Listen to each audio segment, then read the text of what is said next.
Hi, welcome to our channel of IGNOU Audiobooks, Indira Gandhi National Open University, School of Health Sciences, SOHS. Post-Basic Bachelor of Science in Nursing BSCN.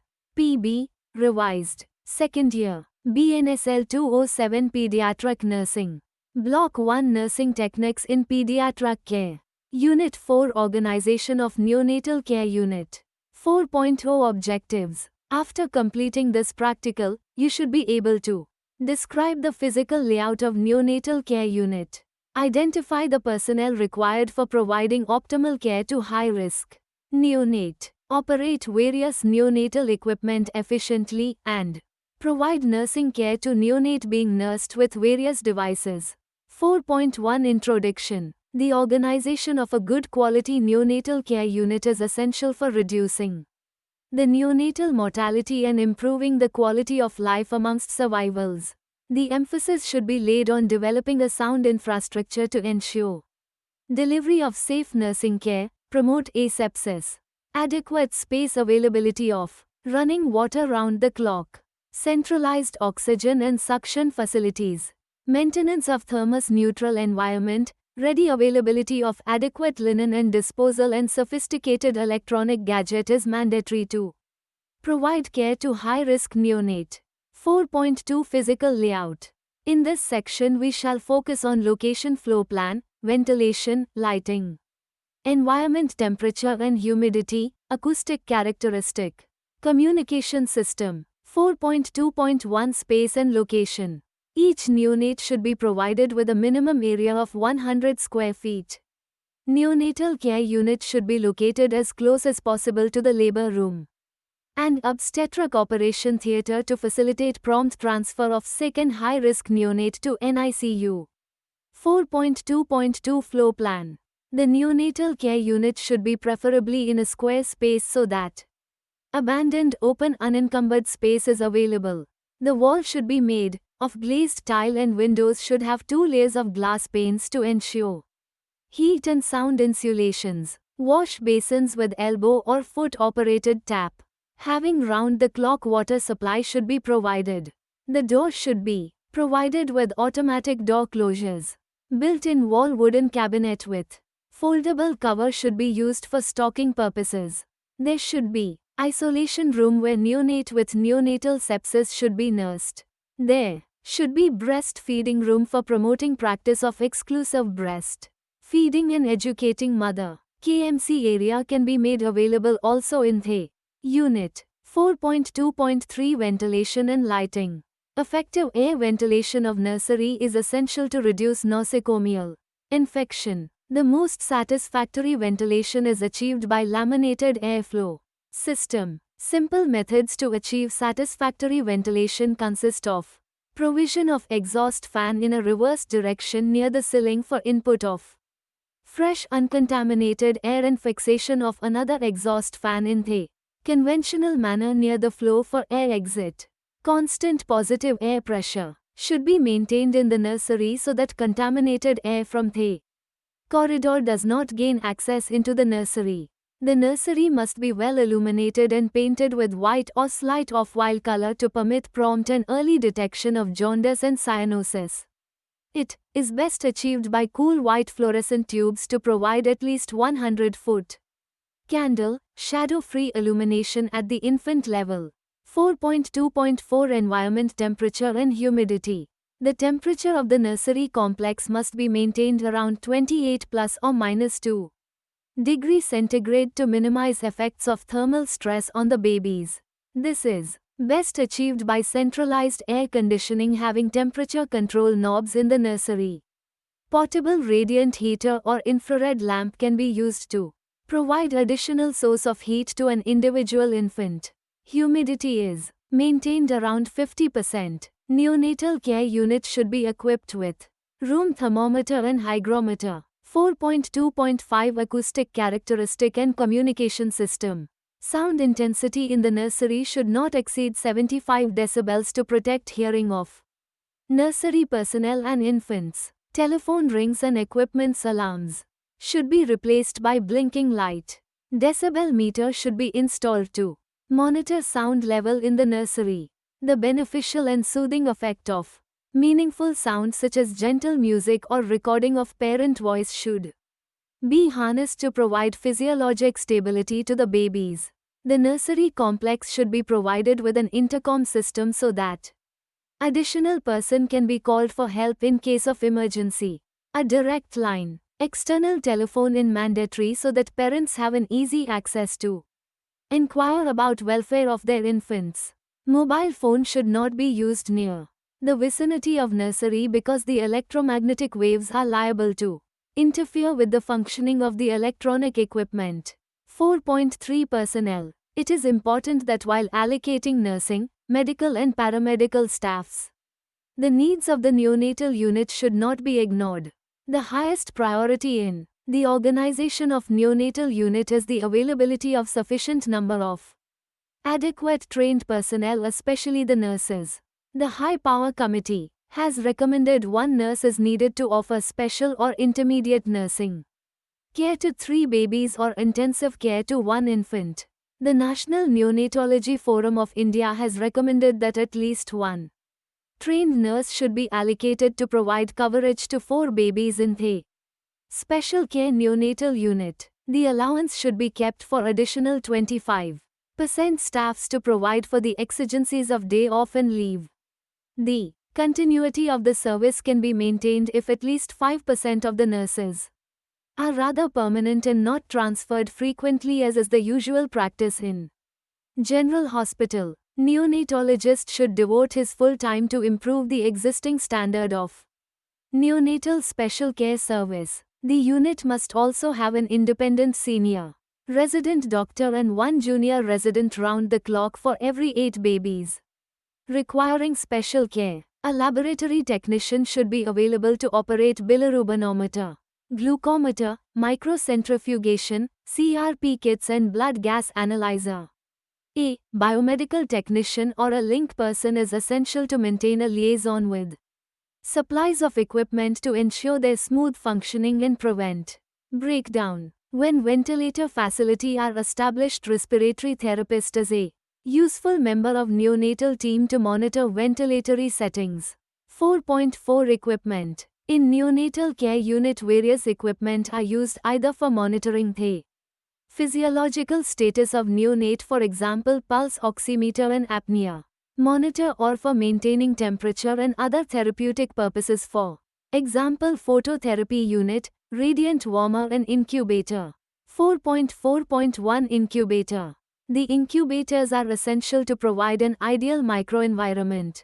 The main functions are isolation, maintenance of thermos-neutral ambient temperature, desired humidity and administration of oxygen. It is essential that an incubator should not interfere with observation of an infant, should offer easy access to the baby and should be readily cleanable. An incubator controls temperature, humidity and oxygen concentration while providing a high degree of isolation through the slight positive pressure maintained by air circulation system. These incubators are becoming less popular nowadays as there is increased risk of nosocomial infection. Humidity chamber is potential source of infection. A indicator light. 2 white lights on the control panel. 1 white light indicates that the power is on and the other indicates that the air circulation system is operating. B temperature indicator meter provides continuous readings of the infant's temperature when the probe is affixed to skin. C thermostat knob. To obtain thermostat control of incubator air temperature, turn this knob to the position that will maintain the incubator temperature at the desired level. D servo control probe. The probe is secured to the midline of the abdomen halfway between the umbilicus and the xiphoid. A thermometer. The thermometer inside the incubator indicates the temperature of the incubator. F control point. Adjust button. The temperature control point of the infant servo control unit is fixed at 97°. F 36.10. C G a temperature control point of 97°. F 36.10. C skin temperature is correlated with a body temperature of 98.50. F 36.90. C. H. Oxygen inlet. The tube attached to the source of oxygen flow should be connected at this oxygen inlet. I. Humidity chamber. The humidity chamber should be filled with sterile distilled water. The water should be drained and replenished daily to the level indicated by a black line. To drain the humidity reservoir, turn the fill pipe counterclockwise. High humidity aids in relieving respiratory difficulty. Add 0.82.5 milliliters of 1/10,000 solution of silver nitrate per liter of water to inhibit the growth of microorganism. Humidity tank incubators are potential source of infection. In some places incubators are used without adding water in the humidity chamber. J. Potholes for access to the infant. The pothole is opened, closed by turning the metal ring that surrounds the plastic sleeve counter clockwise. K. Viewing facility. The vent at top portion of the plexiglass hood is used to facilitate viewing of the infant. L. Storage cabinet. The base of the incubator provides storage area for individual linen and supplies. M. Heater output monitor. Built-in heater output monitor provides information regarding the amount of heat generated by the incubator. Warmer to keep the infant homeothermic. N. The front panel can be opened, and bassinet can be pulled out for unhindered access to infant. Weaning the infant from the incubator. When heater output reading is minimal, it suggests that infant is capable of generating enough metabolic heat to keep himself warm and can be nursed in an open cot. Dress and wrap the infant snugly. Switch off the incubator. Open all the incubator potholes. The incubator's temperature comes down to room temperature gradually. The infant may be removed and placed in a cot. Specific instructions. Alcohol, ether or acetone should not be used to clean the plexiglass and plastic parts of the incubator. Nurse's responsibilities. The incubator should be pre-warmed to 34°-36.10 C for infants less than 1500 gm and 33.90°-35°. C for infants more than 1500 gm. After the infant is placed, the incubator is set for maintenance of skin temperature between 36.00 C 36.50 C.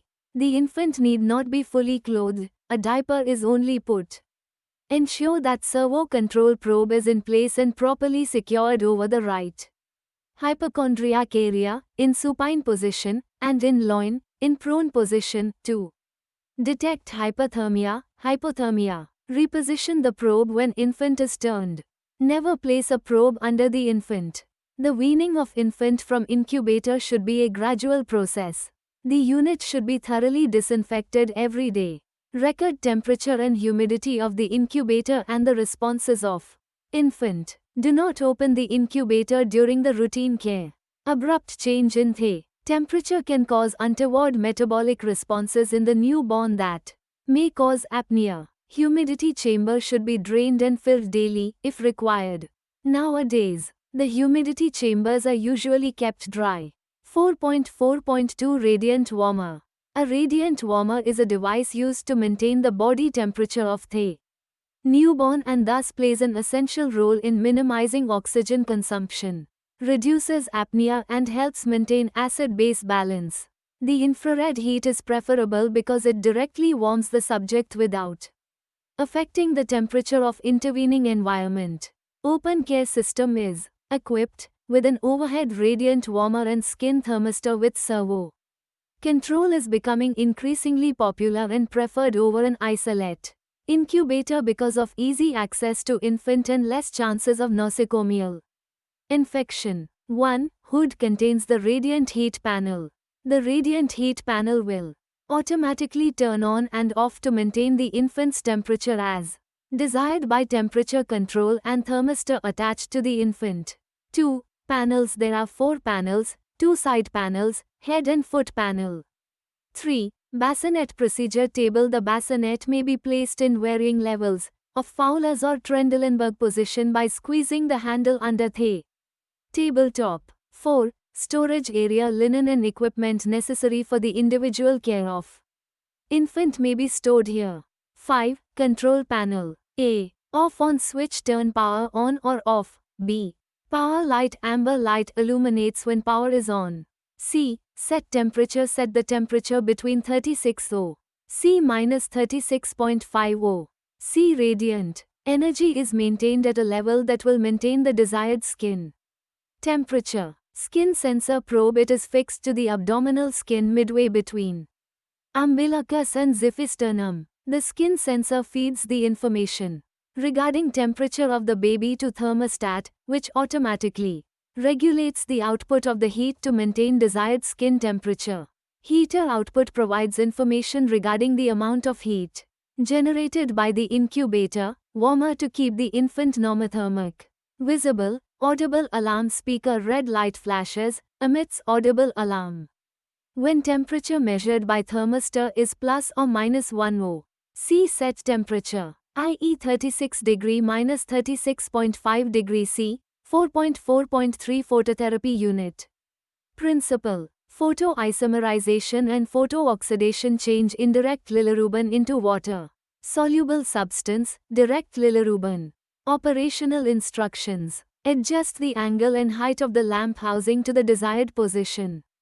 It is recommended that the light be kept at 18 inches or 45 centimeters away from the infant to minimize any heating effect of the lamp. Intensity of light is 425 to 475 nanometers. Turn on the power switch located on extension arm. Rotate the aperture control for maximum field size. Adjust the intensity as determined by radiometer. Nurse's responsibility: remove clothing to maintain proper skin exposure. Turn frequently to expose all skin areas. Monitor temperature and level of hydration. Close infant's eyelids and cover with a light opaque eye shield secured, held in place by tape or bandage. It should be changed every 8 hours. And give eye care. Cover genitalia. Observe common side effects of phototherapy: loose greenish stools, transient skin rash, bronze discoloration of the skin, hyperpigmentation. Dehydration as phototherapy increase insensible water loss. Maintain hydration status. Local hypothermia under the electrode can cause redness of the skin. Overheating of surface should be avoided. The nurse should be alert to the development of blisters and should record and report her findings. Change the site 2 to 3 hourly. Nowadays LED phototherapy machines are available. They are maintenance free. 4.4.4 pulse oximeter. It is a non-invasive measure for continuously monitoring the blood oxygen tension levels, i.e. PO2 levels, so that minute-to-minute changes can be observed. Principle: infrared rays are absorbed by oxygenated blood and deoxygenated blood differently. The arterial blood oxygen saturation can be determined transcutaneously by measuring the absorption of two selected wavelengths of light. The light generated in the sensor probe passes through the body and tissues and is converted into electronic signals by a photodetector located in the sensor. The oxyhemoglobin and reduced hemoglobin allow different amounts of light at selected wavelengths to reach the photodetector. The monitor gives the digital display of arterial oxygen saturation, pulse rate and audible pulse tone. Indication: hypoxemia, i.e. inadequate ventilation plus poor perfusion of tissues combine to cause low arterial oxygen tension. Uses: to monitor pulse rate, oxygen saturation and apnea. Types of probes: flex probe, multi-sensor probe. Precautions: do not place probe of pulse oximeter on the limb on which BP cuff is put for recording blood pressure. Do not put on the TV set as this can cause altered reading. Nursing care of infant with pulse oximeter. Placement of probe: the skin is cleaned with alcohol to remove oil and allowed to dry. The probe can be fixed on the dorsum of the foot of baby. Check for proper contact between electrode and skin to maintain accurate reading. Blood pressure cuff should not be applied to the same limb to which transcutaneous probe is fixed. Infants less than 3 days old have marked reduction of PO2 level during vigorous crying. More accurate PO2 levels are obtained when the infant is at rest. The rate of PO2 level should alert the nurse to an imminent need for resuscitative measures. Record PO2 level every half hour. The nurse should use PO2 level as a guide to modify nursing care. Handling, special procedures, position and crying of an infant can significantly alter PO2 level. Suctioning, diapering etc. should be done in a gentle, organized, well-spaced plan to maintain a constant PO2 level. Do not use probe in neonate having severe edema, skin diseases, barbiturate intoxication, due to high skin sensitivity, receiving nitrous oxide because the presence of 100% nitrous oxide stimulates presence of approximately 2% oxygen. To safeguard the risk of hyperoxia and retrolental fibroplasias, upper limit of alarm for oxygen saturation should be set at 95%. 4.4.5 Mechanical ventilator.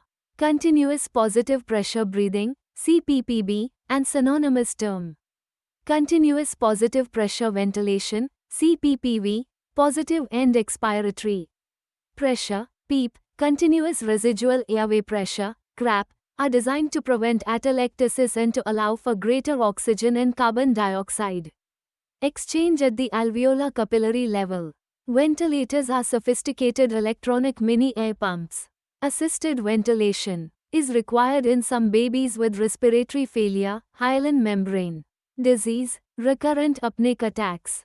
3 types of ventilators are pressure generator, volume generator, time cycle. On the basis of built-in control principles for termination of inspiratory compressor, centralized supply of oxygen and purified air, alternatively air compressor of 50 psi is mandatory for assisted ventilation. Percentage of FiO2 is regulated as per the requirement. Compressor compresses the air in. Deliver at 50 psi.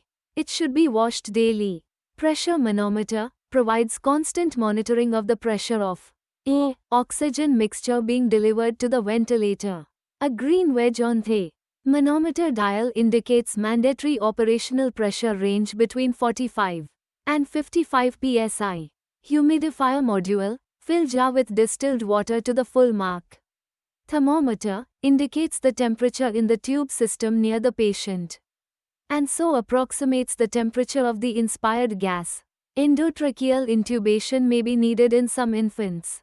When the ventilator is put into operation, record all gauge settings, i.e. pressure, flow rate, oxygen concentration, temperature, tidal volume settings.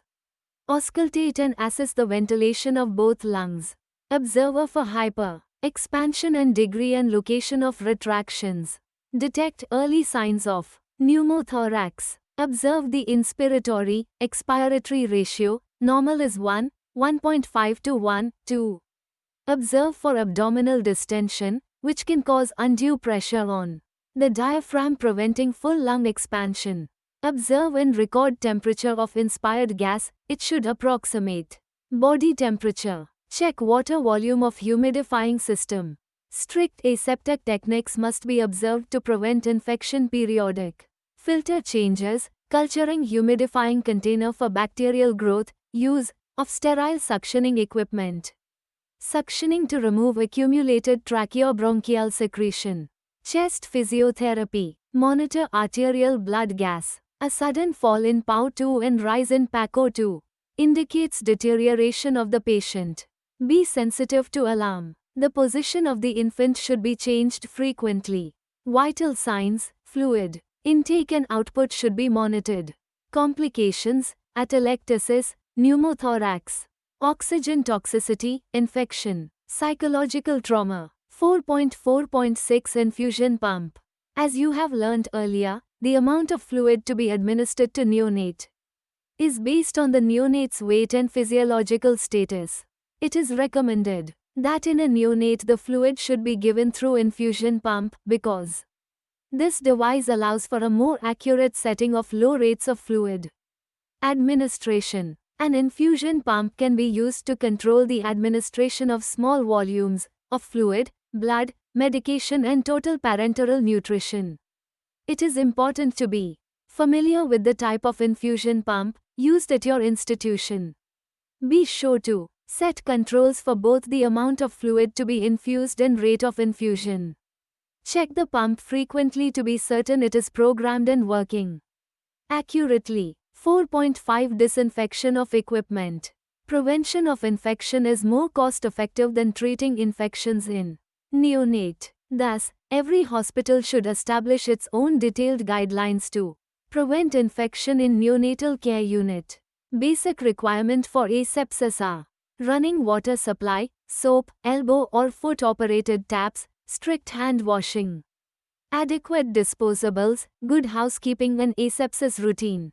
Look at the screen. 4.6 Let us sum up.